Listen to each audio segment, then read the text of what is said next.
Enzymes are proteins that speed up or catalyze chemical reactions. So that word catalyze means to speed up, and they achieve this by lowering the activation energy. Enzymes are really important because your body is always breaking things down and building things putting things together. Without enzymes, those reactions probably could not occur fast enough. So enzymes are very important proteins. Here's an example of how enzymes work. So in this diagram here, this black structure is your enzyme, and this blue structure is your substrate. The substrate is whatever the enzyme is going to act on, and that could be either building something, putting two things together, or it could be splitting something into smaller pieces. In this example, we're going to be building a molecule. So this process that's going to occur will be dehydration synthesis.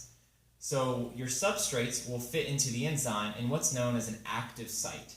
The active site is the area of the enzyme in which the substrate can fit in just perfectly.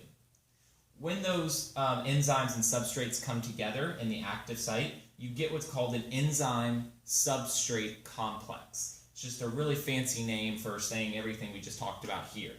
It fits in perfectly, causes the enzyme to kind of tug or hug on that substrate just a little bit. And then in this final diagram, you have the enzyme, which has remained unchanged, and the product. So we started with two substrates, we now have one, which was building a molecule.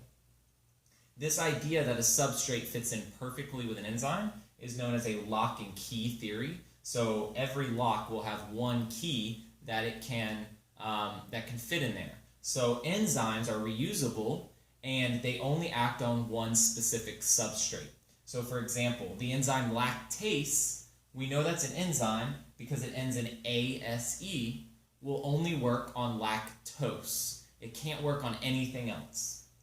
There are a couple of ways that we can denature or destroy an enzyme or a protein in general. That's a change in pH, so enzymes are adapted to work in very specific pHs. You can increase the temperature, which will denature it. If you decrease the temperature, it causes the enzyme just to work much slower. And you can also change the protein concentration. These are the three ways that you can denature or destroy an enzyme.